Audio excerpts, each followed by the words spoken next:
Okay. Okay. All right. We are about to begin chapter 30. This chapter continues the advice the Alter Rebbe is giving to somebody who struggles to, again, overcome the clenched heart, Timtum Halev, his Nefesh HaBahamis that is smothering his passion, enthusiasm, and excitement, and ignite his neshama. Now, you recall that in the last chapter, the Alter Rebbe quoted the statement of the Zohar that if you have a block of wood and it doesn't catch on fire, in addition to, or maybe instead of trying to turn up the heat, maybe we need to break up that block of wood. So instead of saying that nothing outside me is inspiring, maybe it's me. Maybe I'm a little too clogged up, and it's a little bit harsh. But that's the 29th. This is the 30th chapter of time. We don't lead with this, but a little bit. Hey, maybe I need to get over myself, and maybe I need to work on that aspect of myself. So in chapter 29, the previous chapter, the Tanya advised that we should see our distance from Hashem as a means to inspire oneself. That rather than saying, how come I haven't gotten what I deserve, maybe I should say, maybe I'm not doing enough. Maybe it's not that Hashem isn't giving me what I deserve. Maybe I'm a little more distant than I'd like to think about, which is a little hard self-analysis.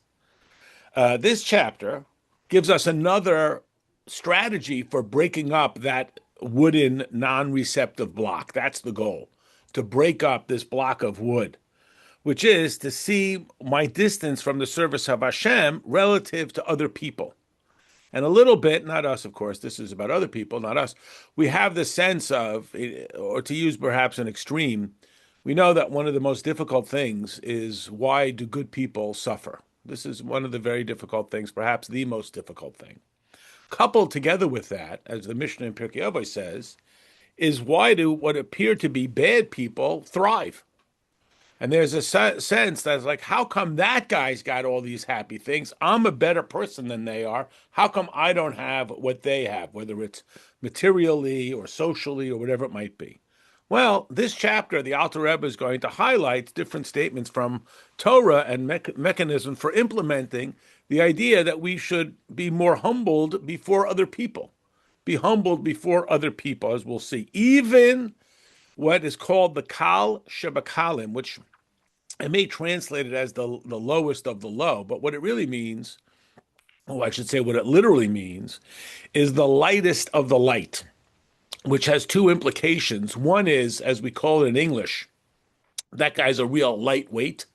He's not a substantive person. And also Kal Shebakalim, which sometimes in certain contexts it actually can be a virtue, is that they're easily swayed from one to the other, which can be a positive if a person's in a bad way and they're easily swayed to a virtuous way, but we're not discussing that here. And the Tanya advises this, and it links it to numerous statements which you will recognize from throughout the teachings of our sages, as we'll see. So again, the Alter Rebbe is continuing on this theme of the person who says, I don't have this inspiration. My heart is clenched. How do we open it up? And again, the primary strategy is the statement of the Zohar. If the block of wood won't catch fire, don't just turn up the heat, although that's a good thing too. Also, break up, crumble up that block of wood. So, genuine humility. As the story goes, the guy's working on his humility. How's it going? Fantastic. I'm great at it. So again, what does it mean to be genuinely humble, which we'll talk about? It doesn't mean, as some wise person summarized it, it doesn't mean thinking less of myself. It means thinking about myself less. To take what we do very seriously and not take ourselves all that seriously. And this is relative to all circumstances. And it's even more than what we talked about in the previous chapter, which is the Leiv Nishbar, which translates as the broken heart, which, as we discussed, is different than the sort of romance novel virtue of, oh, he broke my heart, I'm so disappointed, but the opposite of the clenched heart, to break that heart open and open it wide to all. There is two apparently contradictory statements, so to speak, I don't know, that we explain or can model this idea. On the one hand, we are told that a happy person is a person who's satisfied with what he has. On the other hand, or additionally, we are told that if somebody has 100, they should want 200. If they have 200, they should want 400. How does this jive? So we explain that it depends on the arena. In material things, I should always look at the person who has less than I have. How come I don't have that? Well, this guy doesn't even have what you have. In spiritual matters, we should always look at people who do more. Don't tell me what you do. What about that guy? Now, again, not us. In common practice, what is often done is quite the opposite. The person says, how come that guy has so beautiful homes and fancy cars, or they have friends and family and so on, and I don't? And we tell him, hey, that guy doesn't even have what you have. He doesn't even have whatever it might be. And in spiritual matters, when we say to the guy, will you put on tefillin? He says, why are you asking me? That guy doesn't even do what I do. So we're trying to flip the script. Materially, we should always look at those who have less than us, and that will bring us greater satisfaction with what we do have. And in spiritual, when I say spiritual, I don't only mean the obvious mitzvah performance, but we mean the general character. We should always look at those who do more. I think I'm kind, look how kind that person is. I think I'm patient, look how patient that person is. And admire that and aspire to that. Now, curiously, in the Rambam, where he has his laws describing character traits and personality, he generally advocates for playing it down the middle. For example, a person shouldn't be overly spending and buying all the fancy things they can, and they shouldn't be so stingy that they live on subsistence. A person shouldn't be so mild-mannered that they allow people to trample over them, but they shouldn't get enraged and yell and scream for every minor thing that upsets their tummy. Except one. There's only one character trait where the Rambam advocates for extremity, and that is humility. And of course, the greatest model for this is Moshe Rabbeinu. When the Torah describes Moshe Rabbeinu's virtue, it doesn't say that he was the bravest, although he confronted Paro and confronted Hashem as well. It doesn't say he was the most scholarly. What it does say is that he was the humblest of all men. Now, again, humility is not walking around thinking I'm a failure and I'm worthless and I'm meaningless. That's just A, phony, B, an excuse for not doing anything. How could I help people? Who am I to help people? I'm not a helpful person. I'm not skilled. Humility means that I ascribe all of the accomplishments to the grace of Hashem. And this is something that we do commonly. And you hear everybody, how's everything? Baruch Hashem, Chazdei Hashem, it's Hashem, Hashem, it's Hashem. And I think that we could say, I mean, everybody can work on their midos, but this is a character trait that we do embody. It's all Hashem's bracha and so on. Just yesterday, somebody shared that he once knew this guy who was a tremendously wealthy real estate investor. And he said 99% is luck. 1% is really good luck. So this is that character, to understand that. And it's hard. It's hard to understand it. And that's why we learn in Tanya, because it's not always so intuitive. So here we go. Chapter 30. This also, remember, in the last chapter, we talked about seeing our distance from Hashem, meaning why are we so to speak, surprised? We should be that we are not feeling this closeness. Why not? Do we really believe that we're such tzaddikim? L'kayim Maimer Azal, that we should fulfill the statement of our sages, which happens to be in the 4th chapter of Pirkei Avos, which is the chapter that we learned yesterday. The chapter says, "V'hevi shofar ruach b'fnei kol ha'adam." One should be humble before all people. Now, I want to show you, I think, a very interesting, or I think it's instructive quote. So I'm going to share screen here. Hopefully, oops, sorry, I made a mistake there. I'm going to share screen here. Hopefully, you could see it. Here we go. So this is the Tanya that we just learned, right? Odzos, this additionally, Yosim el liba l'kayim ma'aver seinu zochrein levracha, to fulfill the instructions of our sages, which is what we just read, "V'hevi shafar ruach, be of lowly spirit, b'fnei kol ha'adam." Everyone see this? Ha'adam is highlighted. Okay. Now, that's the Tanya that we just learned. Now, this is a quote from Pirkei Avos. It even tells us here, right here, where it is. Whoops. Pirkei Avos, chapter 4, Mishnah 10, which is the Mishnah, the chapter that we learned yesterday. Now, when it comes to the oral Torah, we have, not that uncommonly, but even more so in Pirkei Avos, a phrase that we call chilufe girsois, which is variant spellings or variant texts. It's commonly a grammatic issue. For example, sometimes they quote something from Rav Ami, and sometimes people say it wasn't Rav Ami, it was really Rav Asi. And if you visualize the difference between a mem and a samach, and over the generations of handwritten texts, so you could see that it could get confused. And sometimes there are words that are spelled differently in different circumstances, and so on. And therefore, there are some of these variant texts. Now, when it comes to Pirkei Avos, this is very common because since it's the custom that people learn Pirkei Avos on the Shabbases between Pesach and Shavuos, and we, of course, continue to Rosh Hashanah, so it's commonly printed in the Siddurim. So more prints, more opportunities for there to be mistakes. So Pirkei Avos has this. Now, when the Alter Rebbe composed the Siddur, which is the Siddur that we use, he pored over many, many manuscripts, and he came up with what he considered to be the best, most edited, most perfect. And you know how particular we are about every letter, and everything has to be exactly perfect, and nothing is sloppy. So here we're going to see a curiosity. We're going to look into the Pirkei Avos that's printed in our Siddur, which the Alter Rebbe is quoting here. So hopefully you can see this. Do you see this now, the Pirkei Avos? Okay, so here's Mishnah 10 that we referenced. Rameir would say, engage minimally in business and occupy yourself with Torah. Sounds like a very Pirkei Avos kind of thing to say. Be humble before every man. Now look here in the Hebrew. Here it says, B'fnei kol Adam. You see that? I highlighted it here.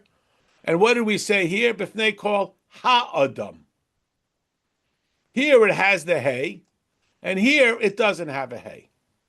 You notice that is visible on the screen? Okay, I'm going to stop sharing screen. Hopefully everybody got it. And so, now, this is not just a typo or a mistake. This is quite particular. As I mentioned, everything in the Siddur, the Alter Rebbe poured over in great detail, editing it down to perfection. Now, what is the difference between Adam and Ha-Adam? Now, of course, Adam, you recognize, is the name of the first man. And similar to what we have in English, we say man and mankind. Mankind represents all of humanity. Ha-Adam and Adam. Now, for a variety of reasons, which I guess we could go into a little bit, but it's a little bit of a distraction. The term Adam is a reference to Adam, the original Adam, and the manifestation of those of Adam, which really refers to the Jewish people. So when we see Adam, we're talking about the Jewish people.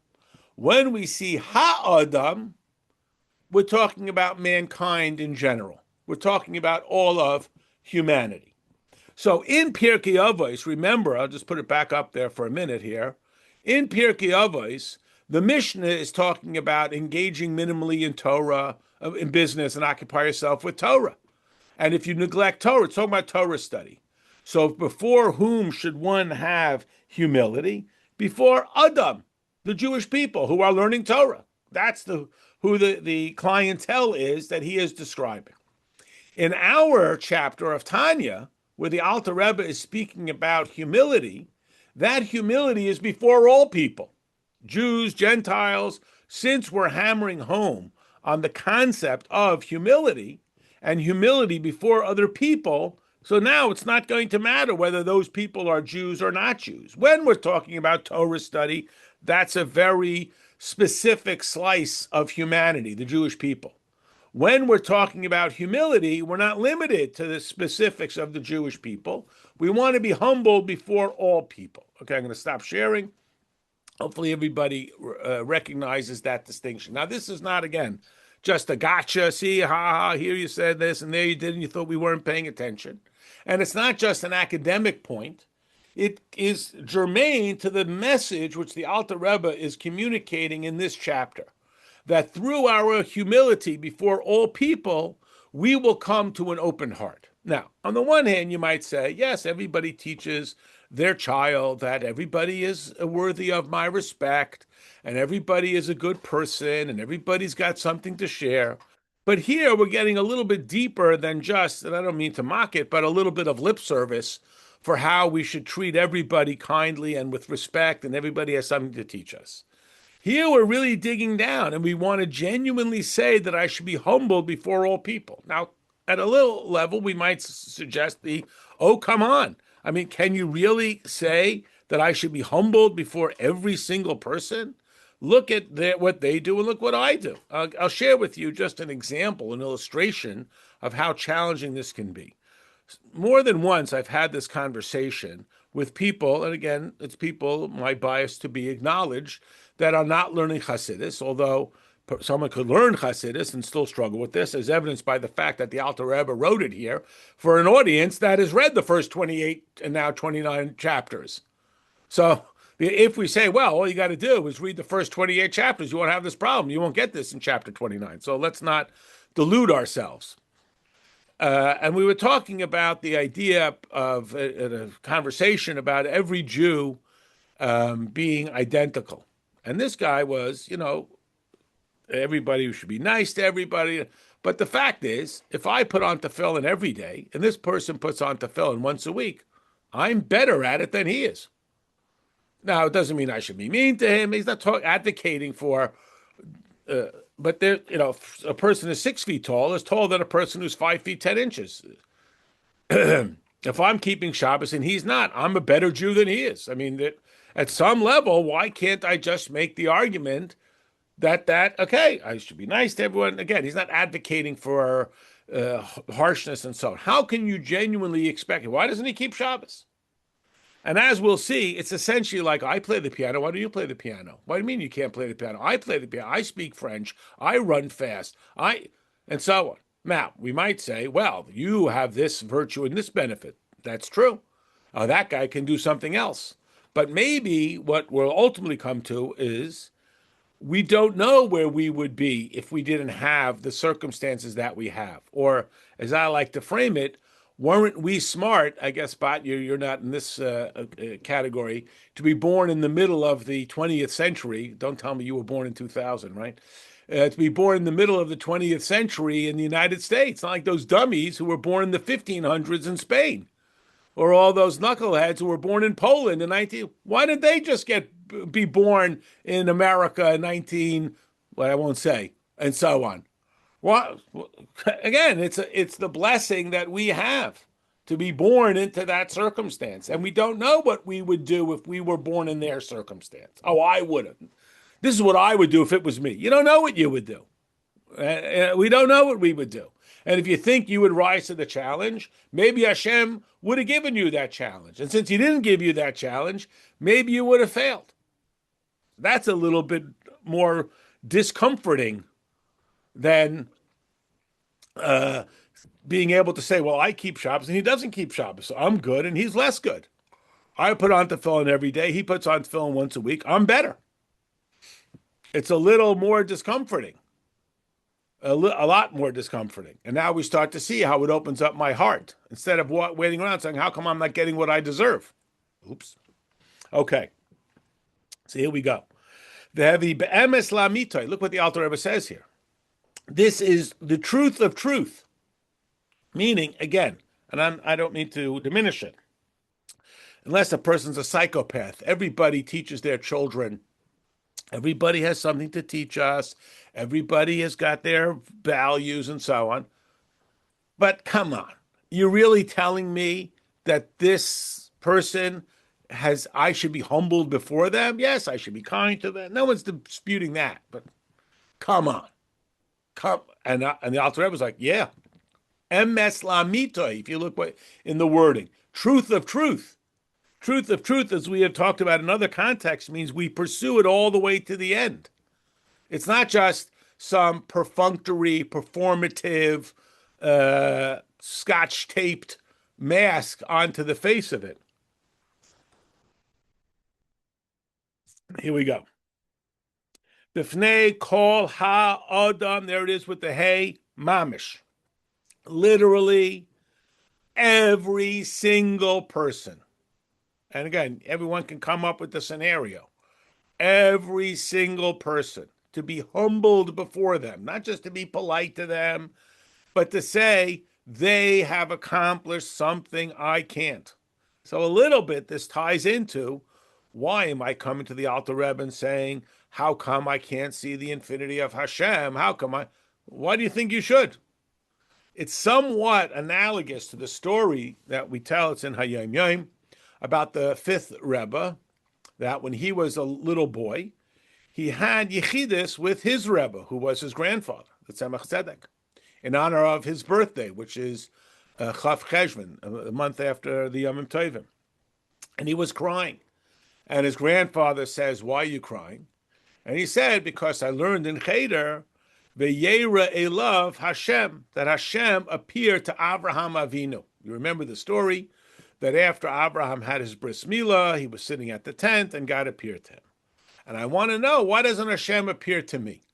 So on the one hand, we say, isn't that beautiful that a child longs to have God appear to him? And why don't we cry about that? Well, a little bit we're jaded, and a little bit we're sarcastic, and a little bit we've given up. And then we have the answer, which has been eternalized in Hayom Yom. So it's not just an answer for the Rebbe Rashab. And the Tzemach Tzedek's answer is, when a Jew who's 99 and a tzaddik agrees to have a bris milah, he deserves that Hashem should appear to him. That's the story. So we asked the question, well, what am I supposed to do with that? I'm not 99. I had a bris when I was 8 days old. I'm not a tzaddik. So what are you telling me? Come back when you're 99? I mean, it seems like the ultimate blow-off. It's almost like the Tzemach Tzedek is saying, don't bother me, kid. What do you mean, why doesn't God appear to you? What's the lesson there? What's the instruction? Give up? It's not going to happen to you? He didn't live to be 99? Again, it's a very beautiful story, but what's the message? And perhaps, amongst many things, the message is that when you're 99, you're right at the end, 100%, and you think, I'm done. And you're willing to go to such a level. That's what it is that brings about the revelation of godliness. Not when your 99th birthday. When you feel like you're right in the edge, and you don't say, well, come on. You know, if I had a candy store and 99% of the customers came to me, I'd probably be pretty happy. If I was a school teacher and 99% of my students thought I was an excellent teacher, I'd probably be pretty happy. But that one kid who does it, he's not happy. So I might say, well, tough. I'm happy because I got 99 out of 100. But that one who's not happy, that's the one. If I extend myself, now we've really stretched ourselves. Now we've really gone outside of ourselves. Now we've really progressed. That's the challenge here. That's the message here. Are we willing to be humbled before all people? The Hainu, Mamish, appeal with Kal Shabakalim, even before the Kal Shabakalim, which is a pretty disparaging, derogatory term. Kal Shabakalim is really kind of negative. And even in front of that guy, I'm humbled before that guy. I attribute greater spiritual capacity to that guy than to myself. That's a really hard level. That's a really challenging circumstance. That is really, really hard. How can I actually do that? So the Alter Rebbe continues, how in fact do we do this? And again, this is more than just, like I'm calling it, a perfunctory kind of, I don't want to call it phony, is not fair, but a less than completely genuine sense of resignation of self before that who is greater than me. How do we achieve this? So we don't just throw it out there. So the Alter Rebbe gives us the answer, which I spoke about before. Behind this is Al Pi Ma'amar Razal, again another statement of our sages, which is Al Toden Es Chavercha Shitagia Limkoimai. How do we do that? By employing or applying this statement of our sages, which is, do not judge another until you have stood in his place. There's the old similar saying that in the secular world says, don't judge a man till you've walked a mile in his shoes, because then it's safe to judge him. You're a mile away and you got his shoes. Here we're saying, the Alter Rebbe is quoting Pirkei Avos, it's chapter 2 in Pirkei Avos, and the wording is precise. Al Tadin, do not judge, es chavercha, your friend. Now the word chaver comes from the word to be connected. So, in general, we say, why should you ever judge somebody? Don't judge people. People don't like being judged. The truth is, or the nuance of it is, I don't mind being judged if you judge me nicely. If you say, wow, you're excellent. People say to me, well, you're an excellent, I don't know, well, I'm not excellent at anything. You're excellent at sitting there on the chair. And I say to them, you're an excellent judge of who's excellent at sitting there on the chair. Meaning, I don't mind being judged if you say something complimentary. We mind being judged if you say something derogatory or honest. That we don't like. That's the part we don't like. So why is it that there's any value in judgment? So that it touches upon because he's already your friend. And this is a common thing. Again, there are many sources that we can point to where you're supposed to reprimand people and you're supposed to not stand idly by and tell them what to do. Or as the Rebbe Rashab said, what a pity it is on somebody for whom Torah says you shouldn't have pity on them. Or as the analogy that if the king gets angry at his son and he throws him in jail and says nobody should help him, and you help him, even though the king's angry, he's not so angry because he's still your child. And if we really see another person that way, even if we're angry at them, and even if we are so upset, we're not that upset. There's always going to be that level of closeness. We're always still going to feel that level of love. So, again, it's not that dismissive, so to speak. But here, the key point is until you reach his place. Now, again, why is that any different than saying until you've walked a mile in his shoes or whatever it is? Why don't we just say, don't judge a person? Why do we even have to add until you've reached his place if we don't want to ever judge another? So just say, don't judge the person. What is Pirkei Avos? This is from chapter 2 in Pirkei Avos, this quote. What is Pirkei Avos emphasizing when it says, until you reach his space? What is the reaching of his space? What is the message going on over there? So we say, ki mekoi moi, and this is the key word, his place, right? Not just a place, the place, his place. Goyrem loy lichtoya, causes him to sin. Liyos parnasasa, because his parnasa requires him leilech bashuk kol hayom, to walk around in the marketplace all day. Now, ironically, today in our Western American mentality, we see the idea of the market as some sophisticated Wall Street kind of thing, where we stand in front of screens and we type in numbers and somehow money magically appears. Historically, the concept of the market was seen as a grimy, dishonest. No, that's Wall Street. Okay. But it was still the same. I mean, it was it was the chicken market, right? We've heard that expression. Sounds like a chicken market. Who's been to a chicken market? I mean, it's like the pigsty. When did you ever go to a pigsty? But the market always had this very dishonest, materially filthy character that you only went to reluctantly, like a bad state fair with smelly, undercooked food and taste of Chicago kind of thing. So having to go there was considered really having to get into the schmutz. Now, again, this is certainly a handicap of the rabbinic profession. Because what does the rabbi do? He sits and he studies and he lectures everybody. He doesn't know what it means to have to go into those spaces. I mean, just amongst the men, obviously, this thing with the beard, it's really hard. You graduate, not first in your class from Princeton. You're just a regular schlepper guy, and you're going for a job against 25 other regular schlepper guys, and they take one look at you, and you went from candidate 11 to candidate 20. Because why should they bother with this and the Friday and the Pesach and the this when they can get the next guy who's going to do the same schleppy job that you're going to do? So it's a very difficult thing to be in the shuk. And again, it had really a connotation of a real cutthroat, dishonest, filthy tone to it that he's being thrust into. And it was a really hard thing. And that's where he goes. And who's there? Foul-mouthed cheaters, people who they don't respect you. You turn your back to Daven Mincha and they'll cheat on you in a second. It's a really rough, gruff, and unpleasant place to be. So when he comes home smelling like the shuk, what are you upset at him for? Why are you upset at him? There are stories about the guy who is the laborer, and whenever he would come to his Rebbe, he would put on his shtreimel and his long coat. And then he thought to himself, who am I kidding? I'm not some great chassid. My Rebbe is not going to care about the clothing I wear. I'll come to him as I am. So he comes in his work clothes, but he does note that the Rebbe treats him differently. And this was very disappointing to him. And he asks him, and his Rebbe said, I thought you're a chassid who goes out in the forest to chop wood.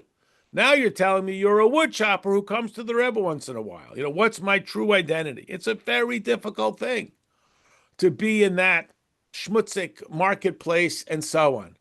Again, you just have to hear people say, that's not cheating, that's doing business. That's the way it's done, and so on. There is a story about a chassid of the Alter Rebbe who, dashed out early from shul and so on. And the Alter Rebbe's son, who eventually became his successor, of Dov Ber, the Mittler Rebbe, kind of reprimanded the guy. And the guy didn't accept it very well. And he started to really push back. And what do you know? And you sit here in yeshiva all day, and I'm out there with the peasants and the foul language and the misbehavior and so on. And then the Alter Rebbe summoned this guy. And he goes, uh-oh, I'm in trouble now. And he said, the Alter Rebbe said to him, as the story goes, thank you for making my son a chassid. And it's hard. It's a hard thing to appreciate. Like I said before, I play the piano. Why can't you play the piano? Just because I can do something doesn't mean I should expect others. So I look at this guy and, ew, he smells. Well, of course he smells. This is what he does. He has to go out into, whether it's Wall Street or the road work. It smells. And it comes home and it sticks to you. No matter what, it just sticks to you. And it's distasteful. So this is what it says. V'lias miyeshvei kronos. He has to be with those who sit on the corner, which is a term for people who do nothing all day and worse. And the foul behavior and the vile talk and the language, it's just gross. The ein of roy is kol ha'tayvus, and he's exposed to all kinds of distractions. And what happens? We know, v'oyer ayin roya, a person sees something, v'halev choybet, and his heart pumps up. He goes, oh, wow, that looks nice. I see all these people. And again, I just to share the virtue of the people in this community who go out and they, Kanai Nara have big families. They make a lot of money, and all their colleagues are going to Europe and buying cars, and they can barely pay their tuition because they're paying so much money to send their kids and tzedakah and tefillin and so on. And it's hard, Again, they come to shul and everyone pats them on the back. But they go out there and they're like looking around. These guys are going on a cruise. These guys are going to Disneyland for 2 months. This guy bought 3 cars. And I'm lucky if I can pay the bills. But you make so much money, right? But I got 8 kids and 9 kids. Now, yes, the ROI is way down the road. But, it looks a lot better at 60 than it does at 25.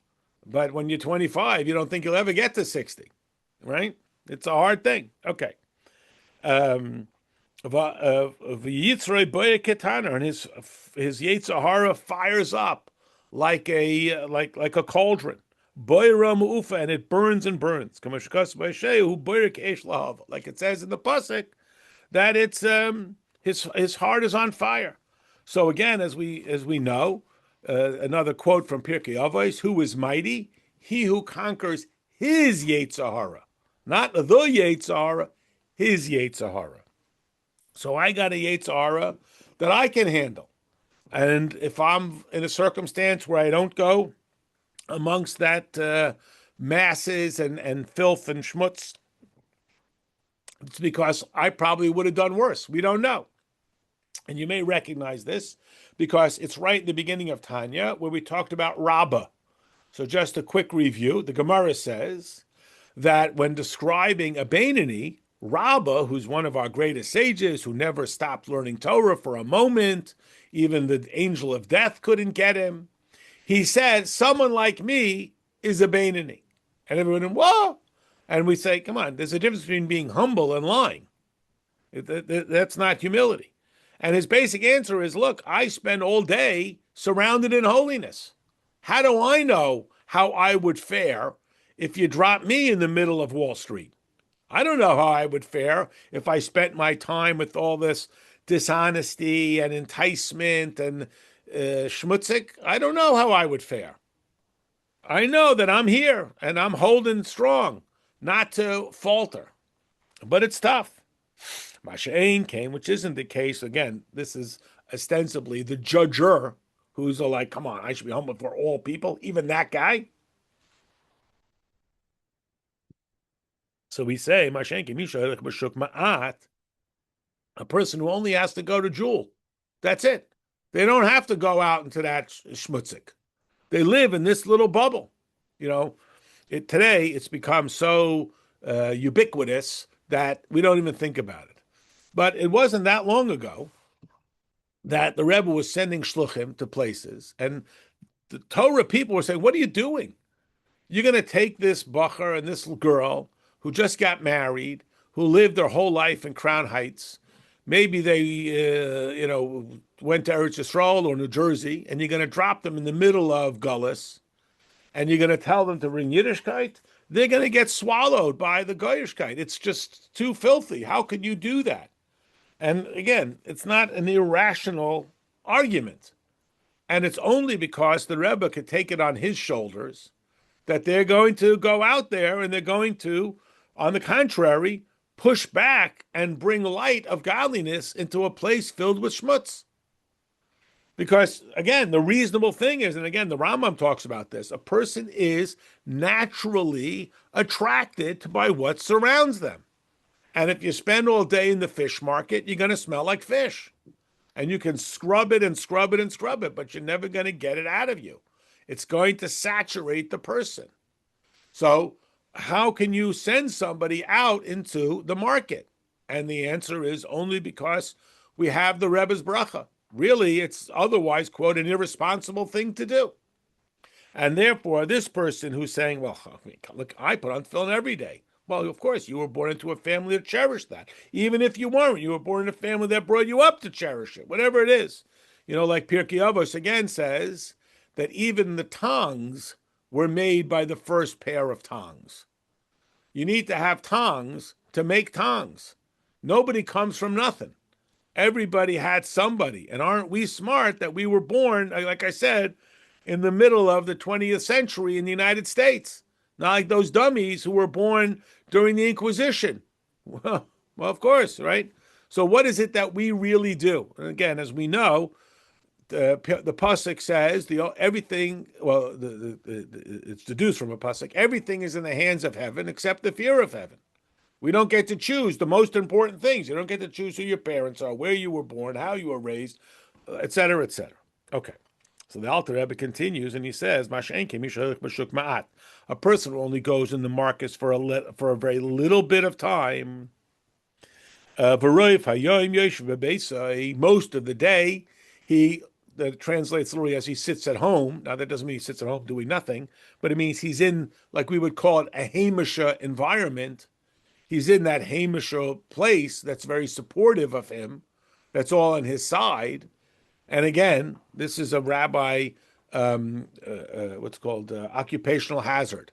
He tells everybody, what do you mean? Yeah, well, Rabbi, you stay here. Like when we're finished davening, we get on the train, we go downtown, we deal with falsehood and lying and cheating and or just obliviousness. They don't even know what you're talking about. Oh, they'll respect you. No, they don't always respect me for leaving early on Friday. They think I'm being lazy and so on. It's harsh. Yes, we have many beautiful stories. We got many other stories. It's not easy. And again, oh, why would it? We don't know what we would do. That's the point. We don't know what we would do were we confronted with this circumstance. Thank you, Hashem, for not confronting me with this circumstance. I'm so smart. I wouldn't know. If you're so smart, why didn't you invest in Apple and Amazon 30 years ago? Right? That's why we're fortunate to have tzaddikim and rebbes and so on who we can anchor ourselves to. Otherwise, we're voting with the Soviet Union or Shopping Mall America and so on. And even he says, no, not me. That's not true. I do have to go to. I can do it. Again, I play the piano. Why can't you? I do it. He's not so interested in those things. Again, what do you mean you go into Wall Street and you're affected by it? I go to Wall Street, it doesn't affect me. That's your character. That's your nature. You're not as distractible as he is. And again, this is such an important idea. And again, just as ridiculous as saying, well, why can't you do all the things that I can do? Why can't you play the piano and speak French and whatever it might be? That's not your character. That's how Hashem created him. Not everybody's Yetzirah is the same. So to say, well, I go into the schmutz and I do it, well, that's your Yetzirah. Maybe you're not so distracted by that environment. Maybe it's not so meaningful to you. You don't speak that language. It doesn't resonate with you. But it does resonate with that person. Everybody's got to find their own character. There's a story told of the fourth Rebbe that, as would happen commonly, people would come from outside of the community to seek his advice. One such person showed up, and he sought the advice of the Rebbe, after which the Rebbe isolated himself for days. And then everybody was in shock when he finally emerged. So they managed to find out that what would happen, he said, when people come to me and they share their issues with me, I think, well, why are they telling me this? I must be that I dealt with a similar thing at some metaphoric level that I dealt with. So I think, how did I deal with it? And whatever I did to address it, I share with them. This guy came to me with something so bizarre. I'm not even going to tell you what it is, unless you ask very nicely. It's really bad. It's really bad. And the Rebbe was like, how in the world could I ever find some comparable for this? And just to give you a glimpse, what the Rebbe found was that when he was first married, they were so poor, they had nothing. And he longed for some money so they could have food. And on the Russian money was a picture of the dead Tsarina, the dead queen of Russia. So this was how he could have a connection with this person who had committed a sin with a dead Gentile. That's how bad it is. It's really bad, right? So again, I look at that guy. How could he do that? At some level, it could exist within me. Now, the Alter Rebbe anticipates a way in which this concept could be manipulated. Because the guy's really going, oh, yeah, see, that's me. I have such a raging Yetzirah, and I have to spend all my day among so much schmutzik. That's why I do all these sins. No, this is not getting you off the hook here. This is not going to be hijacked as an excuse for the sinner, for that Kal Shabakalim, to keep sinning. Meaning our intent here is for the person who is trying to find an opening to godliness to look at that schmutzik guy doing that schmutzik stuff and still feel humbled. Not for the schmutzik guy doing the schmutzik stuff to have an excuse, eh? I guess I'm not so bad because I have a raging Yetzirah and I'm put in this bad spot. No. You're not getting away with that, buddy. And here's the Alter Rebbe says, even if a person does have a raging Yetzirah, that is in fact the truth. That's true. He does have a raging Yetzirah. And and he is compelled for his parnasa to spend it with the corner sitters, which again is a sort of categorization of people who sit around do nothing all day and are foul and vile and so forth. So he doesn't get an excuse. He's not off the hook to say, well, of course. No, no, no. Ein loy shumas natzlis. He doesn't get to save himself. Al chata, because of his sins. He doesn't get to use that as what we call protection against his sinful behavior. He doesn't get to hide. Umikli Rasha Gamor. He is called an absolute Rasha. Now, he's only called an absolute Rasha when he's doing the Avera. Remember, he's called Rasha Gamor when he engages in the Avera. So lest he think, well, what do you expect from me? I have a raging Yetzer Hara, and I got to go out into the marketplace. And the Alter Rebbe just said that everybody has to be humbled before me. So I guess I'm not so bad. No, buddy. As we said in the very beginning, what's the challenge of a person considering himself Rasha is that he'll dismiss it. Oh, well, I guess I'm a Rasha. I get a break. I get dispensation. No. The Alter Rebbe was like, you're not going there. Why? Kasher ein pachet elakai leneged einav. What is his failing? His failing is he doesn't have the reverence for God staring him in the face. So when he sees the opportunity to cheat, he needs to block that by seeing Hashem in front of him. That we all know the story about the guy who says, tell me if you see the boss coming while I go and steal an apple. And every spot he goes, the boss is watching. The boss is watching. We're talking about the boss with a capital B. So lest this guy think, well, I have a raging Yetzer Hara, and I am compelled because of my parnasa to stand in the marketplace and look at shmutzik all day. No, because he's got to put the Pachad Hashem in front of his face and not surrender to it, which again is the key to everybody, right? Nobody goes through the red light if you're in front of the police station. Why? Because you see the immediate consequence. Now, if you look closely here, the Alter Rebbe says, Pachad Elokim leneged einav. You see that hopefully in the text. The Pachad Elokim leneged einav. I could share it here. Hold on a sec. This way might be a little easier.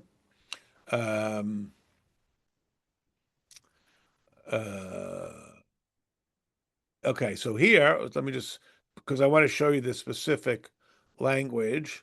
It's important.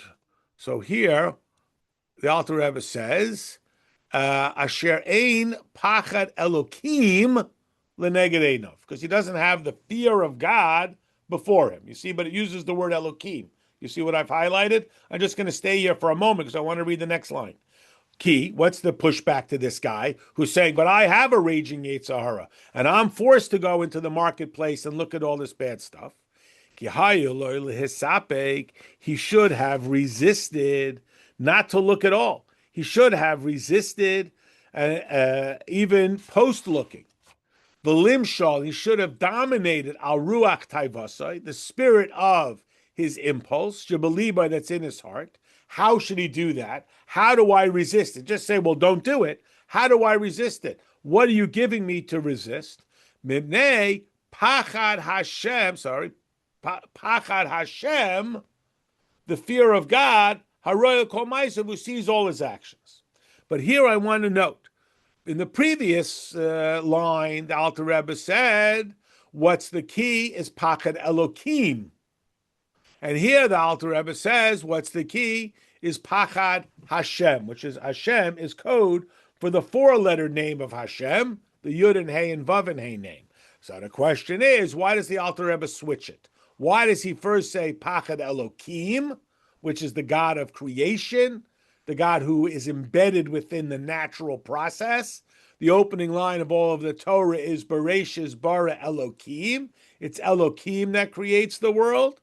And then the Alter Rebbe switches and says that the mechanism or the strategy for prevention of stumbling, even if I have the five alarm Yetzer Hara, and even if I'm surrounded by irresistible schmutz, is to smother that impulse in my heart with the Pachad Hashem, haroya kol ma'asav, who sees all his actions. So again, the question, why does the Alter Rebbe switch from Pachad Elokim to Pachad Hashem?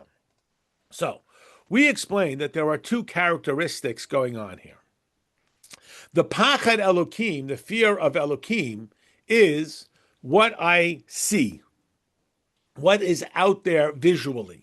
Because Elohim is the creator of all things. And again, remember the first story. God creates the tree, and Chava sees that it is desirous to eat. She sees it.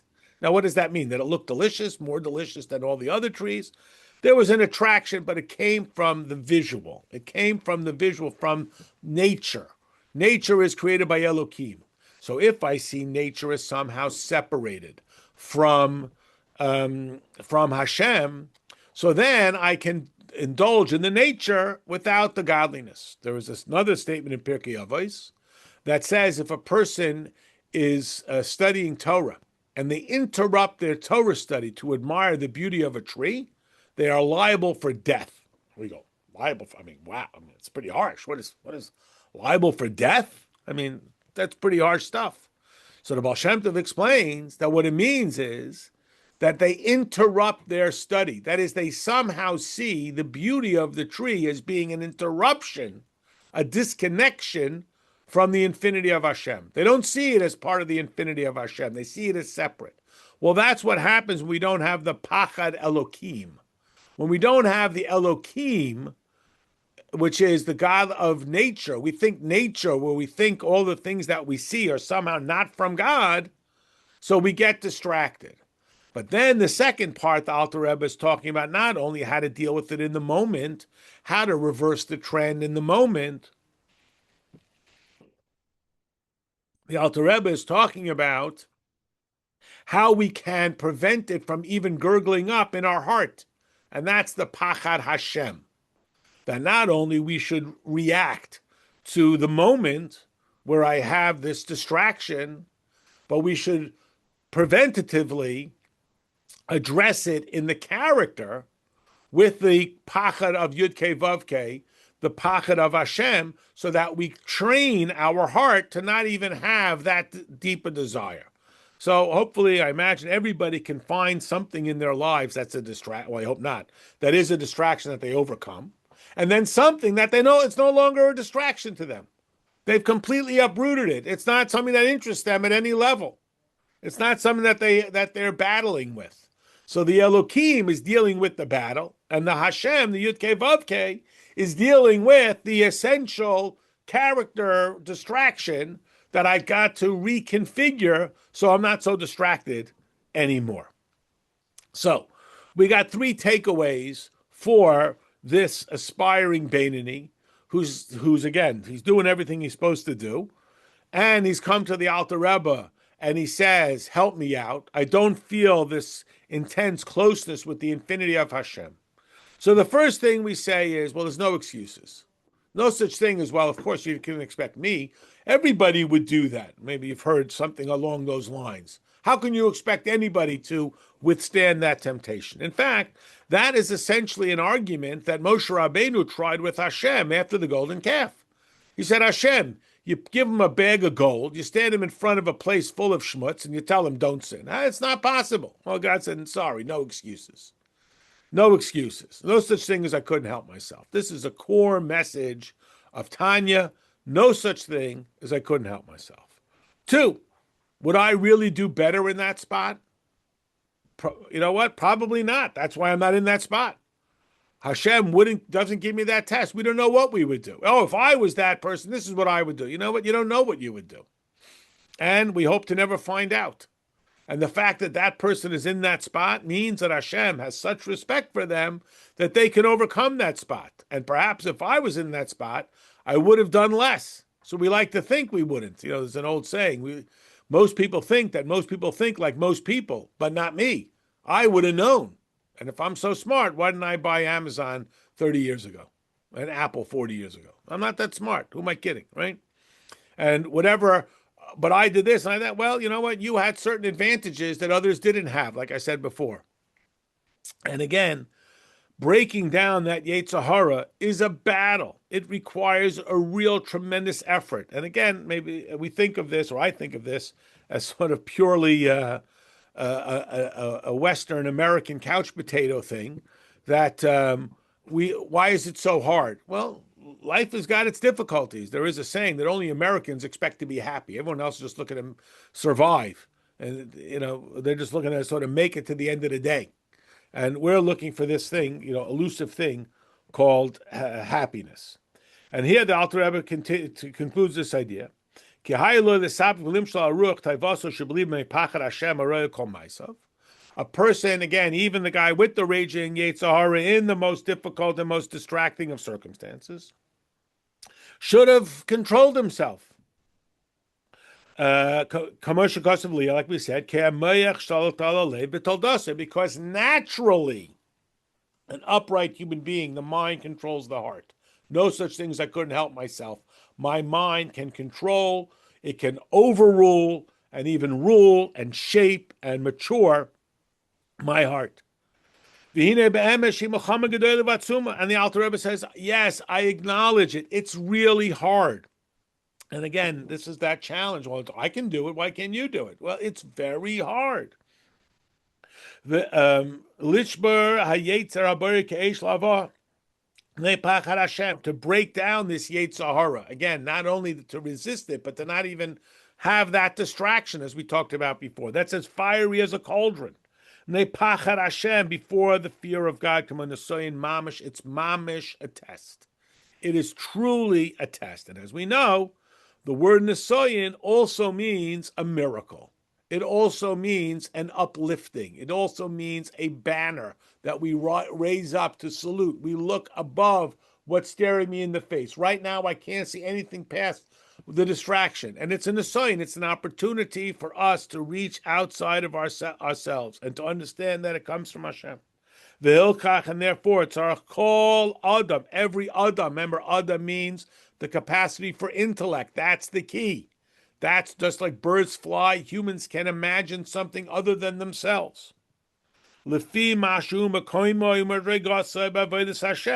his circumstance is, where he is in the physical world, where his neshama is. Yes, there are some neshamas that are more sensitive than other neshamas. That's true. Just like there are some people who are born with more dexterity and so. Yes, there is personality to your neshama. Hashem doesn't want from you what he wants from the others. Everyone has a personalized, subjective relationship with Hashem. Lishkol, to weigh, belivchay, and to test. Mashu mekaymer de gaspa v'edes Hashem. I'm sorry, I reread the line. Ba'atzma imu oiver Hashem be'erchu v'chinas mocham matzuma k'zoy v'nesoyin k'zeh v'chinas v'asei toif. And even if he says, but I never do any of those bad things. But what about on the upside? Am I as committed and as enthusiastic and as passionate and as unbridled in the upside of mitzvahs, the mitzvah side? Though I daven with enough intensity. Yes, I never cross the line. I never do anything I shouldn't do. But what about on the upside? To pour his heart out before God. With his whole being. Am I really doing that? Till my soul is coming out of my being. To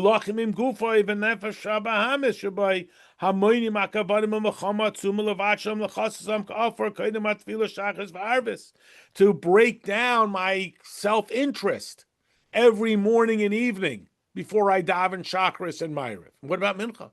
So we say, yeah, Mincha, we assume you do, because since Mincha you have to do in the middle of the day, that is, I have pulled myself away. Because another one is, you're leaving now? You're going to do your prayers, now we're going to make money. Now's an opportunity, you can't let your guard down for a minute. And he does that. Midi yoim biyoim. Every single moment. And these guys, yes, I do that. I completely surrender myself. V'gam b'shasat tefillah. What about during that? Liga asmoi b'gias nefesh v'gias basar k'mesh kasel l'kam barichas, to truly strain myself. And if you do that, you're not going to be so judgmental about other people. So again, I might say, but I never do what he does. And that person looks out the window during davening, and I never do that. What about on the upside? So again, we're not here to beat up on everybody. We're here rather to highlight everybody's capacity to find humility before other people and use this as a spur to raise up the intensity of my Torah and mitzvahs, everybody at their level. And in this manner, I can stretch outside of myself and feel that passion for Hashem. All right, to be continued. Whoops. Silence again. Everybody's pulled over.